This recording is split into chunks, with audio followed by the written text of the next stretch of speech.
नमस्कार न्यूज 18 के सभी दर्शकों को जो इस वक्त न्यूज 18 बिहार झारखंड के फेसबुक लाइव पर हैं और एक साथ पूरी दुनिया इस लाइव को देख रही है। मेरी दूसरी स्क्रीन पर जो है उनका परिचय बताने से पहले कई जगह उन्हें देखा होगा, आपने बार बार सुना होगा।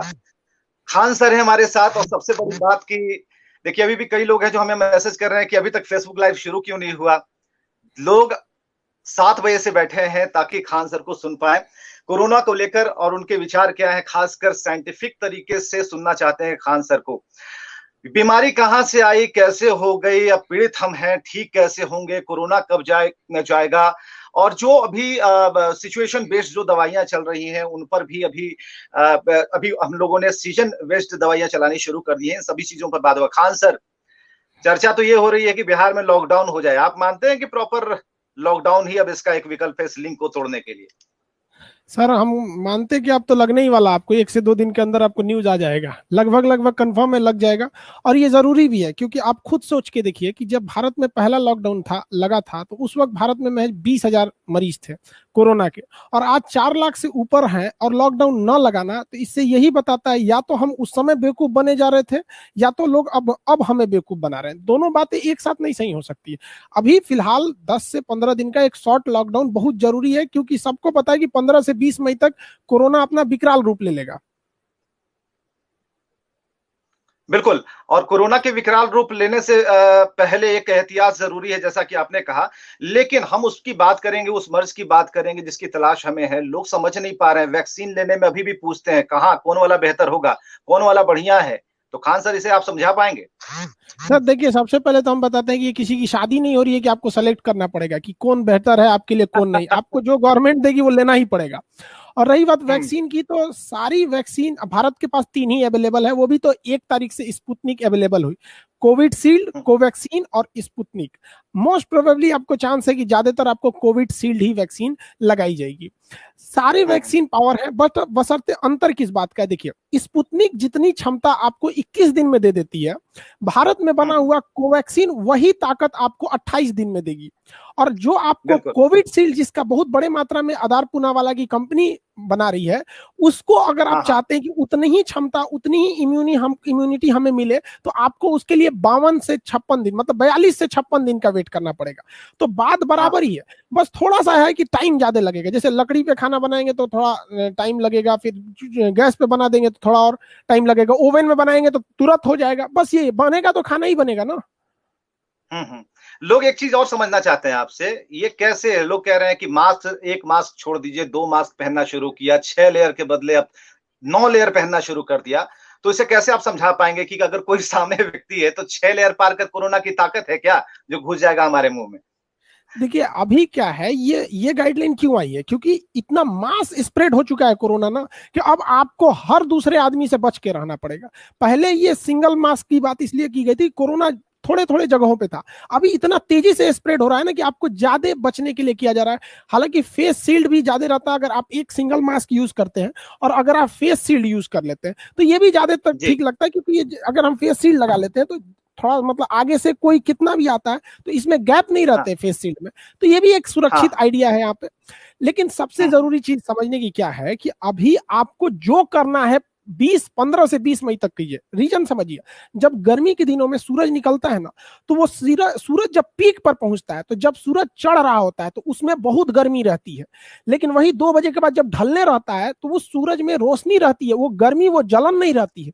बट वही होता है कोरोना के साथ, जब ये पीक पकड़ रहा होता है ना तो बहुत पावरफुल रहता है, बहुत हाईली पावरफुल रहता है।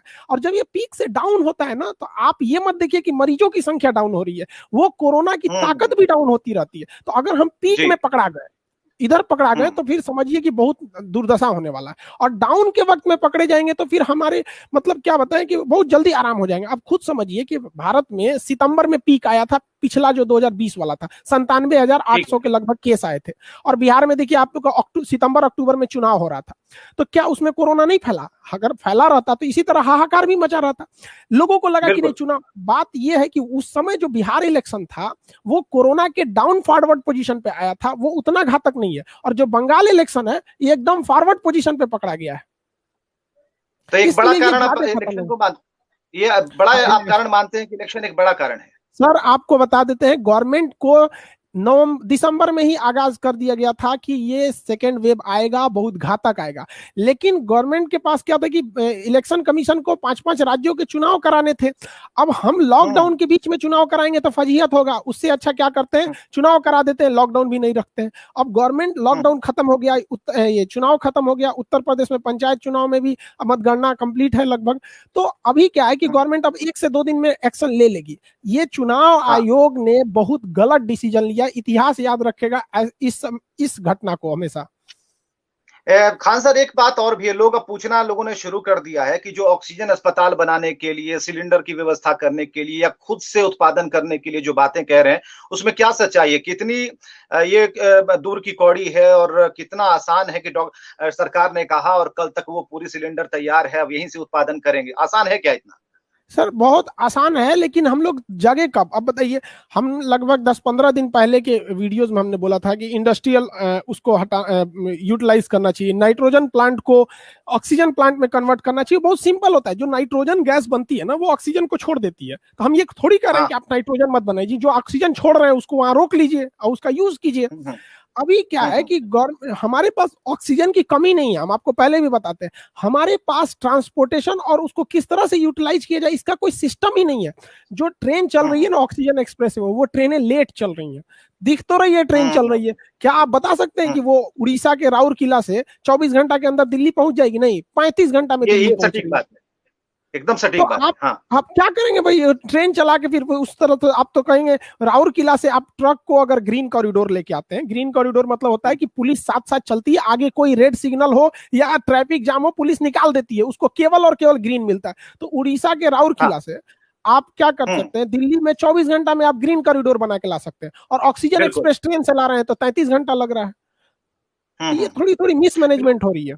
लोग समझना चाहते हैं कि कोरोना के बारे में जो डॉक्टर समझा रहे हैं, मेडिकल साइंस समझा रहा है, उसके इतर भी समझने के लिए क्या चीजें हैं, कैसे वो असर कर रहा है किसी एक व्यक्ति से। तो ये डायग्राम जो आपने पीछे बोर्ड लगा रखा, क्या ये हम समझ पाएंगे आसानी से कि कैसे हमारे अंदर असर कर रहा है? क्योंकि इस मौसम में हमने सर्दी खांसी बुखार तो देखा, उसे झेला, अक्सर झेला, लेकिन 2020 के बाद अपनी ही खांसी से और सर्दी से और छींक से डर लगता है। देखिए, सबसे ज्यादा जरूरी इसमें है ना कि हमारे पास 6वां दिन, 5वां और 6वां दिन समझिए कि एक तरह से है, जब हम लोग पंजा लड़ाते थे बचपन में ना, तो आप देखते होंगे कि अगर हमारा हाथ टेढ़ा हो गया ना, भाई हमारे पास कितना भी ताकत है वो पटक देता था इंसान। तो 5वां और 6वां दिन जो है ना, वो हमारा पंजा का उसको सीधा रखना है।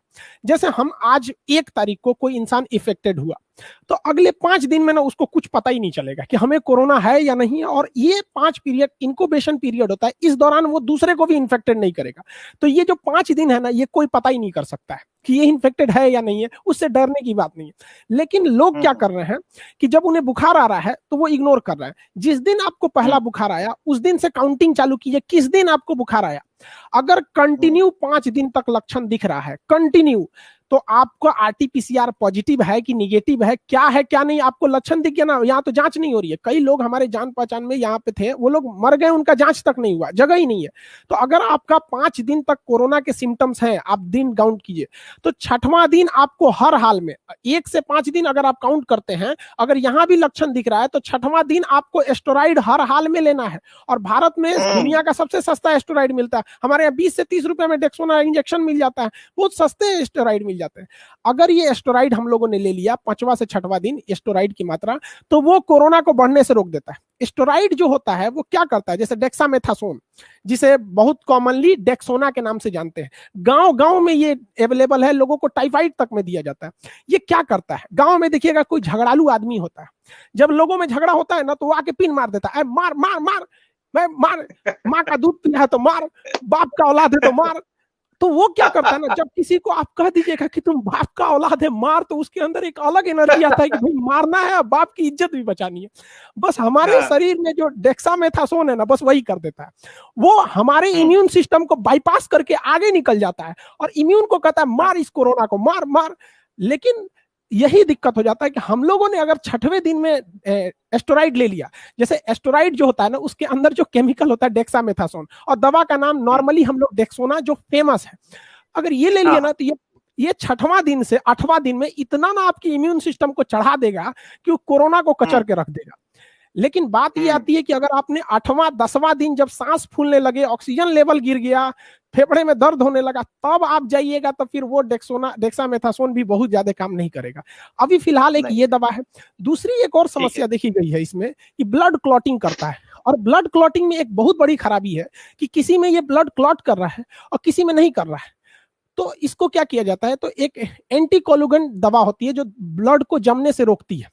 अब ये बहुत समस्या है कि किसी में जम रहा है, किसी में नहीं जम रहा है। तो डॉक्टर्स, हमारी बहुत सारे डॉक्टर से बात हुई, तो उन लोगों ने कहा कि हम लोग मतलब इसको प्रिकॉशन के रूप में जो ब्लड क्लॉटिंग को रोकती है दवा, उसको हम टेबलेट फॉर्म में दे रहे हैं, ताकि वो मतलब एवरेज रहेगा, जिसको जरूरत है जिसको नहीं है, तो एक बीच का एवरेज रहेगा। क्योंकि खून का बहुत ज्यादा पतला होना भी दिक्कत हो जाता है। अगर ब्लड क्लॉट किया तो स्ट्रोक आने की समस्या होती है। जैसे हम लोगों ने अपने बीच में रोहित सरदाना जी को खो दिए, उनका सब कुछ सही था, बट स्ट्रोक आया, हार्ट अटैक कर गया। तो यहां पर ये 2 ही दवा भी काम कर रही है। और दूसरा ऑक्सीजन थेरेपी, आप प्रोन पोजीशन पे लेटिए, उल्टा लेटकर सीने के पास तकिया लगा दीजिए ताकि सीने पे जोर पड़े। यहाँ के जो मसल्स होते हैं ना सीने के, ये रेस्ट पोजीशन पे रहते हैं। तो जब हम इसको पेट दबा के लेटते हैं और यहाँ तकिया लगा देते हैं, तो इन पे जोर पड़ता है, तो ये भी ऑक्सीजन बढ़ाते हैं। अगर आपका ऑक्सीजन लेवल 90 है और आप आधा घंटा प्रोन पोजीशन पे लेट गए, तो वो 95 खुद ही कर देगा। तो ये 3 ही चीज काम कर रहे हैं। और रही बात, लोग कह रहे हैं कि जी जी जी जी बिल्कुल। तो जो अलग से जो दवाई दे रही है, हम डॉक्टर लोगों से भी डिस्कस किए, तो उन्होंने कहा कि देखिए सर, हम इसको इसलिए दे रहे हैं कि इस कोरोना के साथ साथ मल्टी ऑर्गन फेल्योर भी हो जा रहा है, निमोनिया भी आ जा रहा है। तो वायरल लोड तो है ही है, बैक्टीरियल इन्फेक्शन ना हो जाए, इसके लिए अलग से विटामिन सी चला दो, जिंक की गोली चला दो, ये सारी चीजें, भूख की दवा चला दो। तो ये सब चीज अलग से दिया जा रहा है। जबकि 3 ही चीज करेगा, एस्टेरॉइड करेगा, एंटीकोलुगेंट करेगा और आपकी ऑक्सीजन थेरेपी, बस यही अभी फिलहाल में। और एक सबसे जरूरी जो है रेमडेसिविर। रेमडेसिविर आप जान के ताज्जुब किए, रेमडेसिविर अच्छी दवा है, बट दिसंबर के महीने में रेमडेसिविर का इतना प्रोडक्शन हो गया था कि उन्होंने अपनी प्रोडक्शन को डिस्ट्रॉय किया। गवर्नमेंट से पूछा तो गवर्नमेंट ने कहा कि तो लेवल ही कम हो गया है। अब वो क्या करेंगे, रेमडेसिविर का नाम कोई नहीं जान रहा था कोरोना से पहले, तो वो उनको पता है कि ये बर्बाद हो जाएगा, तो उन्होंने प्रोडक्शन रोक दिया। जनवरी फरवरी में प्रोडक्शन नहीं किया और अचानक इतना जरूरत पड़ गया जिसका कोई हद नहीं। रेमडेसिविर क्या करता है, जैसे हम लोग माला पहनते हैं ना, माला, तो माला में एक मोती को अगर आप तोड़ दीजिएगा तो पूरी माला टूट जाती है। बस रेमडेसिविर यही करता है। कोरोना का जो स्ट्रेन बनता है, जो आरएनए बनता है, उसके बीच में जाके वो चिपक जाता है, और वो केवल एक से चिपकता है। जैसे मान के चलिए हम लाइन लगाते हैं हाथ पकड़ के, किसी एक साइड में एक का हाथ पकड़ ले, दूसरी साइड में पकड़े ही नहीं, तो इधर लाइन ही नहीं लगेगी। बस कोरोना ये रेमडेसिविर यही करता है, एक ओर से लाइन पकड़ लेता है कोरोना का, दूसरे ओर लगने ही नहीं देता है। इसलिए कोरोना हमारे बॉडी में आने के बाद अपनी संख्या नहीं बढ़ा पाता है, वो हर माला की एक मोती तोड़ देता है, जिससे माला टूट जाती है। अब रेमडेसिविर भी नहीं है। हालांकि रेमडेसिविर का बहुत ही जादुई असर नहीं देखा गया। ये भी टिपिकल होता है कि जब वो 5वां से 6वां दिन जैसे देखा जा रहा है एस्टेरॉइड चला रहे हैं, तो उसी समय इसको भी दिया जाना चाहिए। एक सवाल और भी है, जैसा आपने कहा कि प्रोन पोजीशन में सोने की आदत, लोग क्या कर रहे हैं कि पेट के नीचे तकिया लगा रहे हैं। फोटो तो देख रहे हैं, कोई ना कोई उन्हें दिखा रहा, पेट के नीचे तकिया लगाया, पैर के नीचे लगाया और मुंह पर भी रख लिया। तो इसका जो रियल पोजीशन है, कई डॉक्टरों की सलाह पर हम लोग ने बार बार बताया, तो वो पोजीशन क्या आप बिल्कुल एक बार ड्रॉ कर सकते हैं, कैसे कैसे और कहाँ कहाँ लगाना है, जिससे कि हमारा पेट भी न दबे? देखिए सिंपल सी बात है, मेन है कि आपको चेस्ट पर लोड देना है। अब दो कंडीशन पे चेस्ट पे लोड पड़ती है। अगर आप चेस्ट के नीचे तकिया लगा लिए तो, और या फिर अपने को खुद हल्का सा बेंड कर दिए तब, तो पैर के नीचे तकिया लगाएंगे तो थोड़ा सा पीछे से लोड बढ़ जाता है, और यहाँ चेस्ट के नीचे, ये प्रोन पोजीशन है। हालांकि प्रोन पोजीशन कोई 10 मिनट की थेरेपी नहीं है, इसको कई इसके कंडीशन होते हैं। इसको मतलब आधा से 1 घंटा हर 2-4 सुबह दोपहर शाम इस तरह से करना चाहिए, जिससे कि ऑक्सीजन लेवल ज्यादा बढ़ते रहे। देखकर लोग डर जा रहे हैं। तो सीटी वैल्यू हम समझना चाहेंगे कि किन्हीं का अगर 15 आ गया, 20 आ गया, तो उनको लगा कि फलानवा का तो 24 आया था, हमारा तो 15 ही आया, लगता है कि हमें चपेट में ले लेगा। सीटी वैल्यू ये दिखाता है कि आप जब टेस्ट कराने गए ना, तो उस वक्त आपके शरीर में कितना कोरोना था। सीटी वैल्यू अगर कम है मतलब कोरोना ज्यादा है, दोनों में उल्टा संबंध होता है। सीटी अगर ज्यादा, वो कि जैसे भारत में सीटी जो है ना, काउंट जो किया जा रहा है थ्रेशोल्ड, वो 32, किसी लेबोरेटरी में 35 काउंट किया जा रहा है। 35 के बाद आपका काउंट ही नहीं होगा।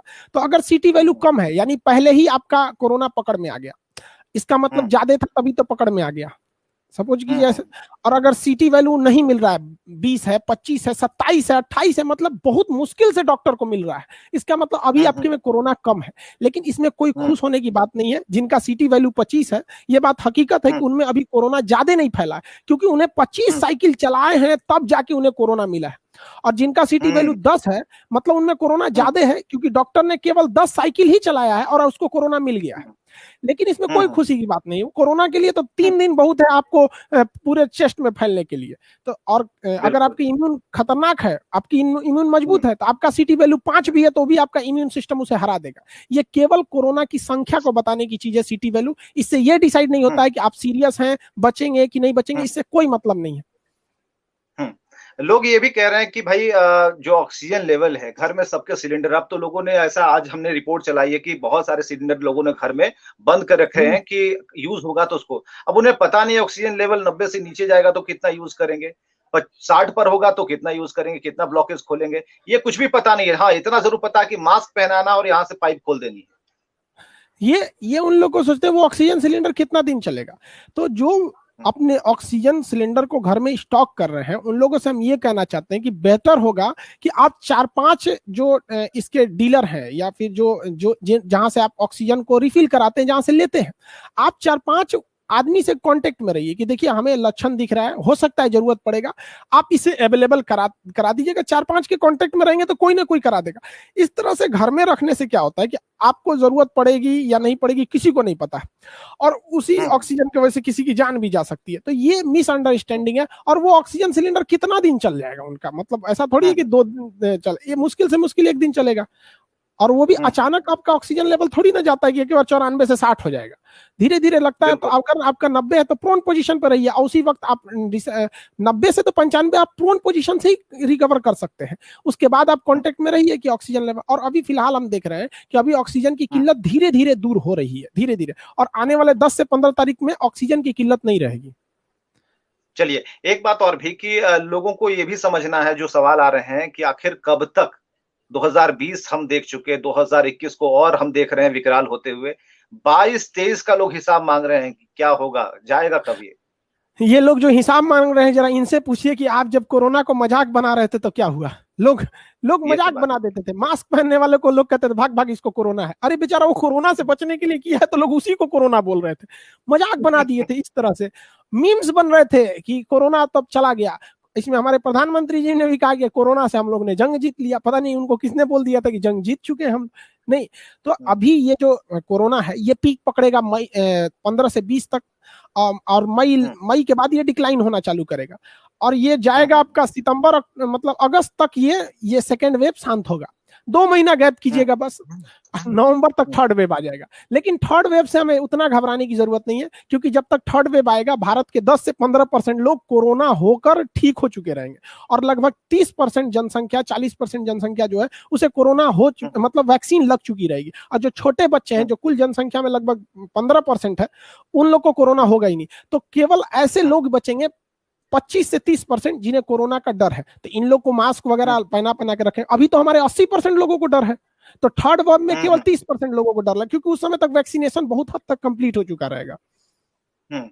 डबल म्यूटेंट पर भी कई सवाल हैं कि ये क्या है, समझ में नहीं आ रहा है। कहीं सुना है, आप ही के मुंह से सुना, कहीं और से सुना, लेकिन इस पर जिरह बहुत हो रही है, चर्चा बहुत हो रही है। ये डबल म्यूटेंट ही ज्यादा जान ले रहा है, जो चाइना से आया था। म्यूटेंट का मतलब होता है किसी चीज में बदलाव लाना। हम लोग में भी म्यूटेशन होता है। आप आज से हम लोग करोड़ साल पीछे अगर हम लोग जाएंगे तो हम लोग का कान बड़े बड़े होते थे, हम आदि मानव की तरह ऐसे चलते थे। तो हम लोग म्यूटेट होके ये रूप लिए हैं। म्यूटेशन उसे कहते हैं कि जब किसी एक जीव के बहुत सारे वंशज आएंगे ना, तो लाखों वंशज होने के बाद एक कुछ ना कुछ चेंजिंग आती है। अब हम लोग में क्या है कि एक इंसान की औसत जिंदगी जो रहती है 70-80 साल रहती है, इसलिए हमारा म्यूटेशन देखने में, हमारी 1 करोड़ जनसंख्या में दोबारा देखने में काफी लंबा समय लग जाता है। तो हम लोग में म्यूटेशन कम होता है। और ये कोरोना, एक आदमी के शरीर में 2-3 करोड़ कोरोना घुसा हुआ है, उसको क्या कीजिए, उसके लाखों है, तो उसमें म्यूटेशन होने में समस्या ही नहीं है, क्योंकि 10-20 करोड़ जब आपका आता है, इंसान ज्यादा जाता है तो खुद ही म्यूटेशन होता है। तो वो क्या है कि पहले से और खतरनाक हो रहा है। जैसे हम लोग आदि मानव से अभी सुधरे, और खतरनाक हो गए लोग, अभी और आगे जाके और पता नहीं क्या क्या करेंगे हम लोग में भी तो म्यूटेशन होता है। तो वो हिसाब तो रहा नहीं कि हम लोग पत्थर से शिकार करते थे, अब तो हम लोग राफेल से शिकार कर रहे हैं। तो वैसे ही कोरोना भी म्यूटेशन हुआ है और एडवांस हो गया है, अब वो और खतरनाक कर रहा है। जो 7 दिन में लंग्स को डैमेज करता था वो 3 दिन में कर रहा है। अभी बंगाल में तो ट्रिपल म्यूटेंट आने वाला है। जो चुनाव में लोग प्रसाद लेके आए हैं घर में, अब उनको समझ में आएगा पर डे बंगाल में अब 35 से 40 हजार मरीज मिलेंगे। अब उन लोग को भी नहीं समझ में आ रहा था कि रैली में क्या करने जा रहा था। भैया आपको जिसको वोट देना है दो ना यार, घर में बैठे रहो ना। पता नहीं क्यों लोग भी रैली के लिए मर रहे, जैसे लग रहा था कि भगवान अवतार लिए हैं लोग। एक सवाल आ रहा है, कॉलर पूछ रहे हैं कि कोरोना के वैक्सीन का साइड इफेक्ट है क्या? लिए तो जा रहे हैं, दिए जा रहे हैं, कोई साइड इफेक्ट? क्योंकि आधे घंटे तक बिठाकर वही। हाँ, हम आज वैक्सीन लिए हुए हैं और हम इंतजार कर रहे हैं, हमको कोई बुखार उखार क्यों नहीं आ रहा है। दवा लेके बैठे क्यों आ ही नहीं रहा। और लोगों को बता दें, हमने कोविड शील्ड ले रखा है, जो सीरम इंस्टीट्यूट ने बनाया, कोविड शील्ड। कोई दिक्कत नहीं आता है। अगर आपको बुखार से डर लगता है, मतलब आप अपने आप को सोचिए ना कि आप अपनी मानसिकता कक्षा 5 के लड़के की तरह रख लिए जिसको सुई या बुखार से डर लगता है। ये गलत बात है। ऐसी कोई ये एकदम, हम खुद वैक्सीन लिए रखे हैं, हमने अपने सारे स्टाफ लोग को दिलाया वैक्सीन। ये जरूरी है, इसमें कुछ नहीं होता है। हाँ, किसी किसी में क्या होता है कि बॉडी एडजस्ट नहीं करती है, तो हल्का सा फीवर आ जाता है, तो 2 रुपए का आता है पैरासीटामोल, खा लीजिए, जिंदगी से बढ़ के बुखार हो जाएगा, कोई दिक्कत नहीं है। आप अपने घर के चिराग बुझ जाएंगे तो पूछिए उन माँ बाप से जिन्होंने अपने बच्चों को खोया है। बुढ़ापे में जब वो लाठी लेके चलने की उम्र में कंधे पे बेटा का अर्थी लेके चले तो उन्हें भी याद आता कि काश वैक्सीन दिला दिए रहते। इसलिए दोनों वैक्सीन लेनी जरूरी है। एक सवाल और भी आ रहा है कि आजकल लोग एसी के ज्यादा ये हो रहे हैं, एसी में ज्यादा बैठते हैं, घूमते हैं, तो क्या ये भी एक संक्रमण को लाने जैसा है? मौसम तो बाहर बदल रहा है, लेकिन वो ठंडी हवा के आदी हो चुके हैं। देखिए, एसी तब इफेक्टेड हो जाता है कि जब आपका कोई ऑफिस है और ऑफिस में एसी है, कोई भी अगर संक्रमित आया उसमें और उसने वहां पे वायरस दे दिया, तो अगर एसी नहीं चलेगा तो उसका वायरस ड्रॉपलेट है नीचे जाके बैठ जाएगा। और अगर एसी चलता है ना, तो एसी की हवाएं धीमी होती है, वो उसी में मिला देता है पूरा अच्छा से, पूरे कमरे में वो खूब अच्छे से दे देगा। इसलिए गाड़ियों में भी बैठे तो शीशा थोड़ा सा डाउन कर दे नीचे, भीड़ भाड़ वाला एरिया तो थोड़ा उठा दे, उसके बाद डाउन कर दे। एसी अभी खतरनाक है, वो वायरस को क्या करता है, मिक्स कर देता है पूरे कमरे में।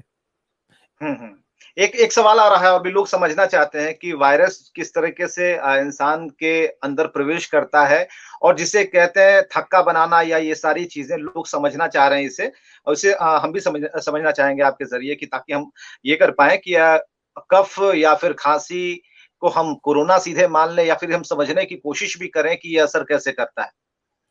पहले तो 5 दिन हम आपको पहले बताएं कि जिस दिन से आपको लक्षण दिखा 5 दिन तक तो आपको डेट बाय डेट लिखना है। पहली दिन जिस दिन बुखार आया, खांसी आया, आप बुखार का टेम्परेचर लिखिए 98 है, मतलब 99 है कि 100 है। उस दिन से अगले दिन ठीक हो गया, कोई दिक्कत नहीं। 5वें दिन भी ठीक हो गया, कोई दिक्कत नहीं। तो अगर 5वें दिन कंटिन्यू है तब आप समझिए कि आपको कोरोना के लक्षण आ रहे हैं।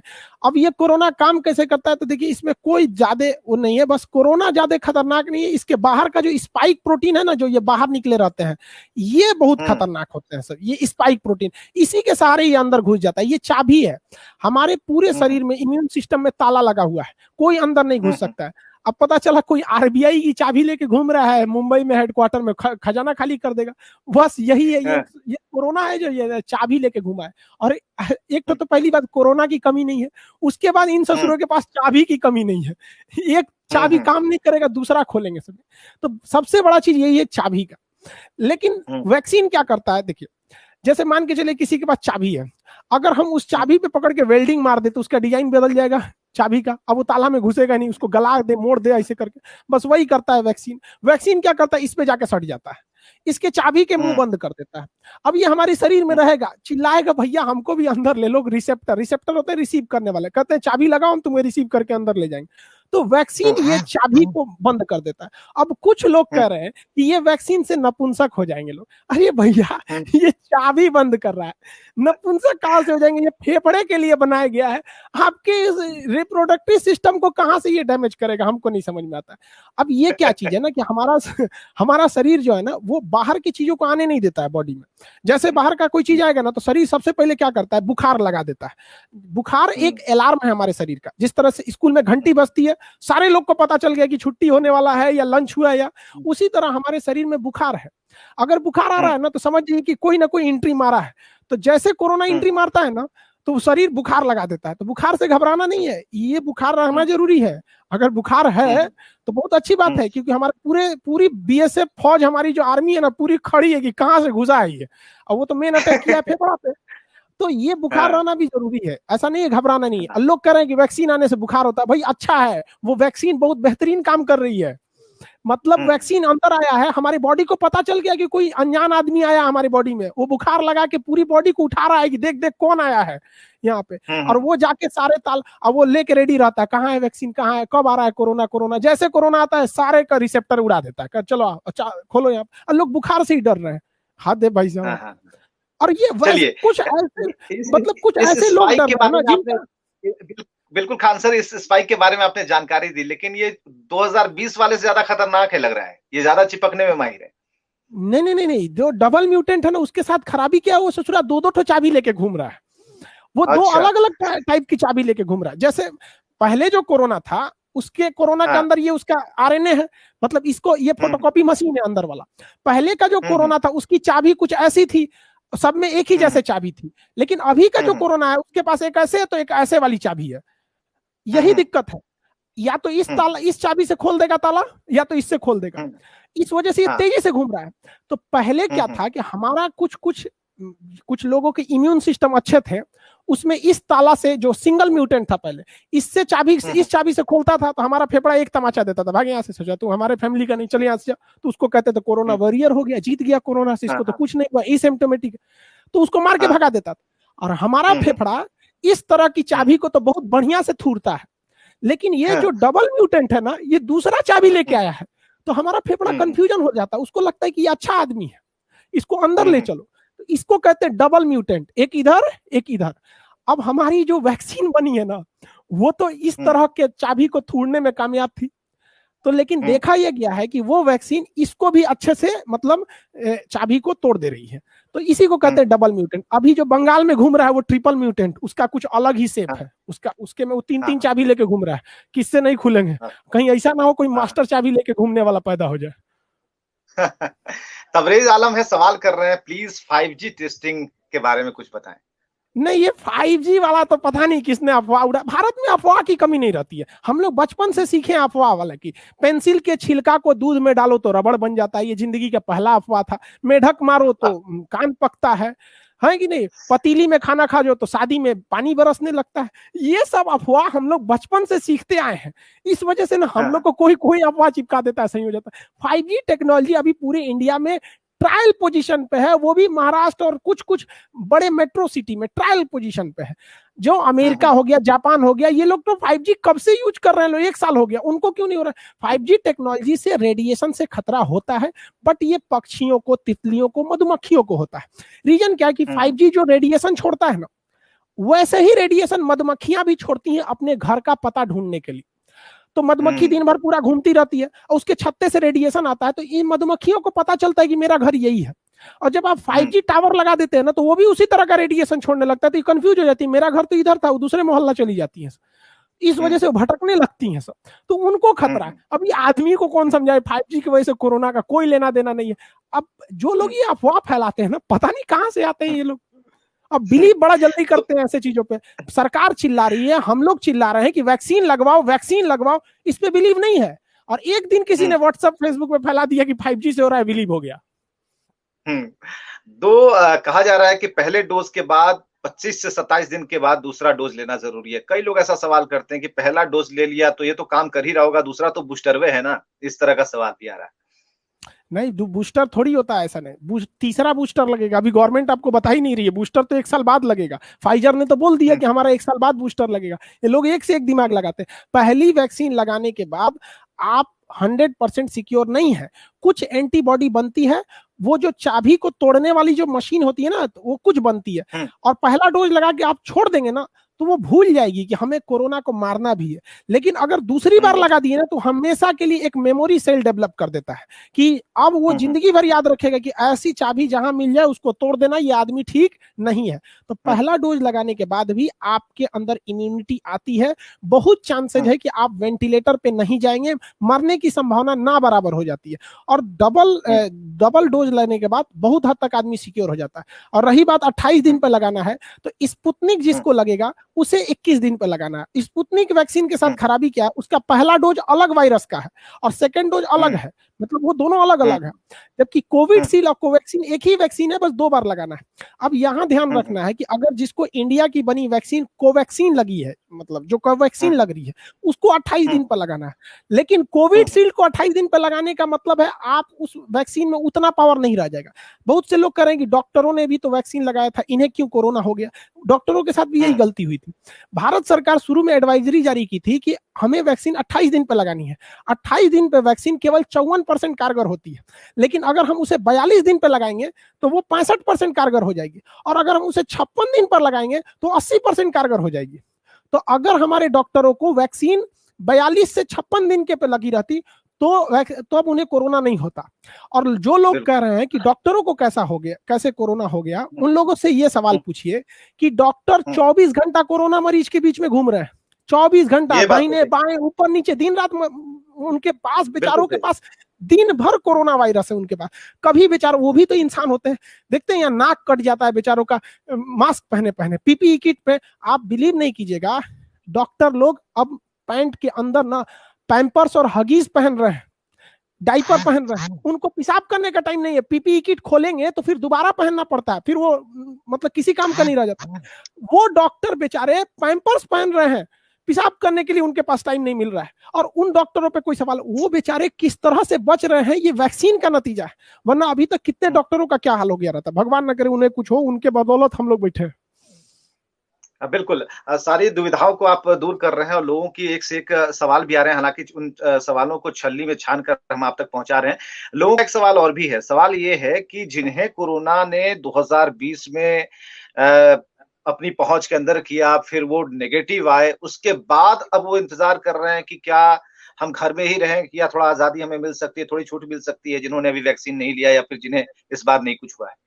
हाँ सही बात है। अगर हम किसी आदमी को एक बार पटक देंगे अखाड़े में ना, तो दोबारा भी पटक देंगे उसको, ये तो बात हकीकत है। उन्हें दोबारा हो भी जाएगा तो ठीक भी हो जाएंगे, लेकिन उन्हें ये सोचना चाहिए कि उनके बॉडी के अंदर इम्यूनिटी हो गई। अगर वो बाहर छुट्टा सांड की तरह घूमेंगे तो उनके शरीर में कोरोना आएगा, वो ठीक हो जाएगा, लेकिन वो तो कोरोना कैरियर हो गए ना, वो जाके अपने परिवार वालों को देंगे। तो अगर आपको 2020 में कोरोना हुआ था, आप ठीक हो गए थे, तो मुबारक है, आप दोबारा भी ठीक हो जाएंगे। लेकिन आप छुट्टा सांड की तरह घूमिएगा तो आपके माँ बाप की जान खतरे में। अगर आप अपनी फैमिली की जान खतरे में डालना चाहते हैं तो बेशक घूमिए, आपको कोई नहीं रोक सकता है। छोटे मिश्रा जी का सवाल है कि छोटे बच्चों को कोरोना क्यों नहीं होगा, इस सवाल का कोई जवाब?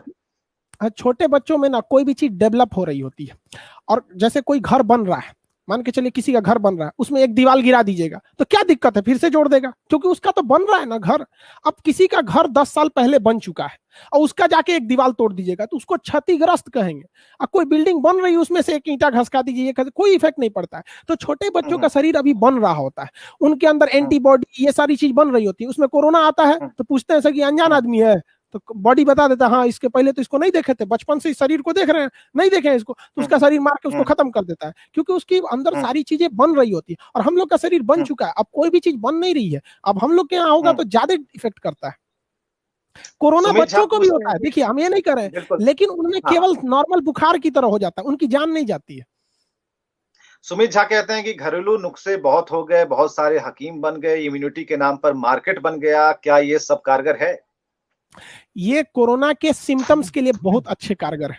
2 तरह का इलाज होता है, एक डिजीज का इलाज, एक होता है सिम्टोमेटिक इलाज।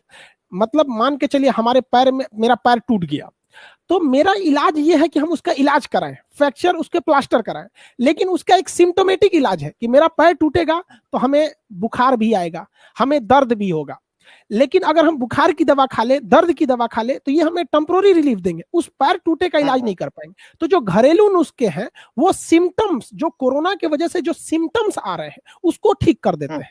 तो इससे एक फायदा ये होता है कि हमारी बॉडी, अगर हम घरेलू नुस्खा अपनाते हैं तो हमारी बॉडी फुल फोकस करती है कोरोना को मारने में, और जो हम काढ़ा पीते हैं, विटामिन सी पीते हैं, नारियल पानी पीते हैं, ये हमारे सिम्टम्स को मार देता है। तो दो काम बढ़ जाते हैं। और अगर हम काढ़ा भी नहीं पिए, विटामिन सी भी नहीं पिए, ये भी नहीं किए, तो हमारी बॉडी को उस कोरोना को भी मारना है, उससे जो सिम्टम्स आ रहे हैं, बदन दर्द, सर दर्द, बुखार, खांसी, सर्दी, सबको एक साथ लड़ना है। तो एक तो लोग कहाँ कहाँ एक मुर्गी को कितने जगह हलाल कीजिएगा, इसलिए घरेलू नुस्खा भी जरूरी है। हाँ, एक सवाल है कि क्या संक्रमित होने के 14वें दिन के बाद कोई दिक्कत नहीं, हम किसी को फैला नहीं सकते? ये शंका है इनके दिमाग में। नहीं, अभी भी आपके शरीर में वायरस है, वो हार चुका है। लेकिन वो एक तो सनी देओल ने क्या बोला था, इन हाथों ने केवल हथियार छोड़े हैं, चलाना नहीं भूला है। दूसरे में जाएगा तो चला देगा वो। तो फिलहाल अभी अगर आपको कोरोना हो गया है तो 14 दिन और क्वारंटीन रहिए, ताकि वो पूरी तरह से मर जाए, ना कि दूसरे को फैला देंगे। में जो देसी स्वदेशी चीजें जोड़ी गई हैं, ये लोगों को ज्यादा थोड़ी कंफ्यूज कर रही हैं। वो कह रहे हैं कि कोविशील्ड से कुछ खास है क्या, क्यों?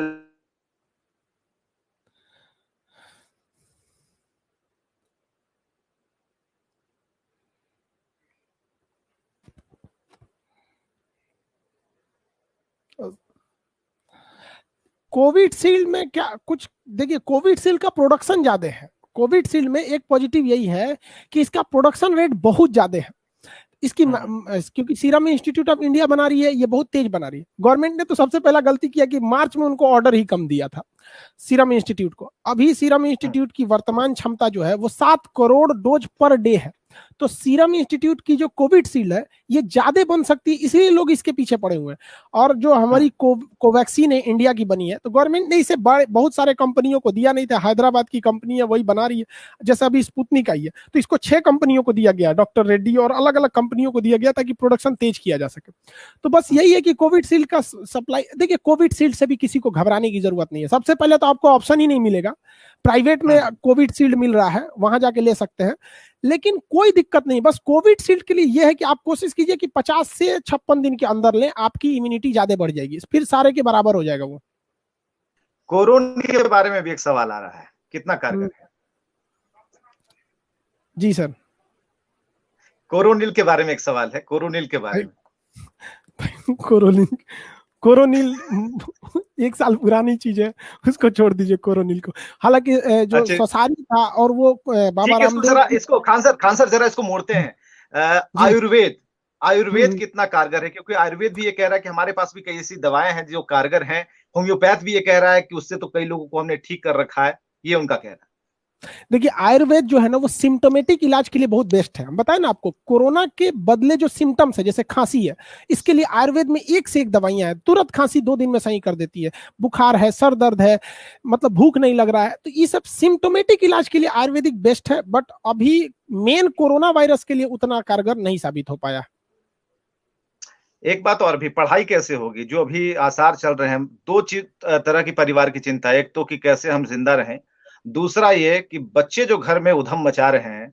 अब तो खान सर का तो वीडियो देख रहे हैं, लेकिन वो पढ़ाई थोड़ी लेवल की हो रही है।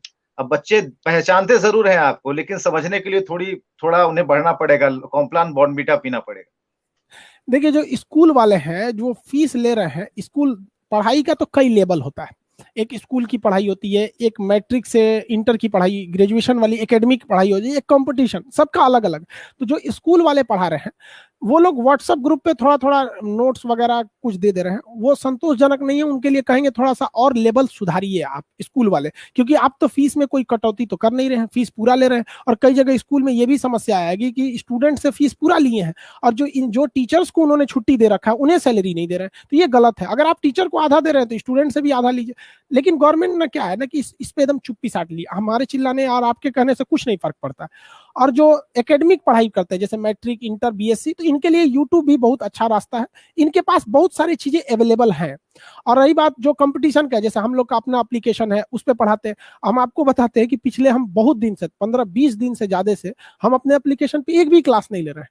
आप जान के ताज्जुब कीजिएगा कि हमको मतलब पढ़ाने में अजीब फर्स्ट टाइम ऐसा हो रहा है जब हमको हेजिटेशन हो रहा है, क्योंकि जो हम लोगों ने कमेंट सेक्शन दे रखा था, लड़का जहां से सवाल पूछता था, आज लड़का वहां क्या कहता है, सर मेरी मम्मी वेंटिलेटर पे, प्लीज सर हाथ जोड़ रहे हैं, ऑक्सीजन इंतजाम कीजिए सर, प्लीज सर रेमडेसिविर दिला दीजिए। हमको सर पता नहीं क्यों क्लास खोलते वक्त हमको अजीब एक अंतरात्मा नहीं कहती कि हम कैसे पढ़ा सकते हैं कि लड़का सामने कमेंट कर रहा है कि सर मेरी मम्मी मर रही है, मेरा भाई मर रहा है, प्लीज सर बचा लीजिए, हाथ जोड़ता है।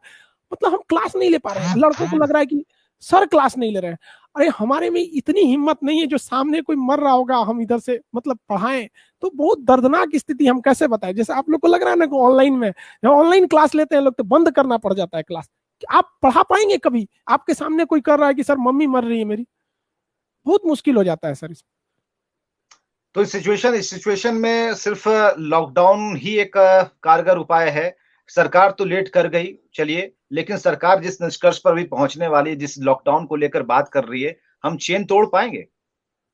बिल्कुल तोड़ पाएंगे, अभी लगा दे 20 मई तक चेन आराम से तोड़ देंगे हम लोग यहाँ पर। और अगर ये 20 मई का हम लोग जो हम बार बार हम पिछले 10 दिन से हम ये 20 मई बोल रहे हैं ना, 15 से 20 मई, अगर इसमें नहीं सुधरे लोग ना, तो फिर ये हम लोग को पूरा 2021 बर्बाद कर देगा हम लोग का लिए, बहुत चौपट करेगा।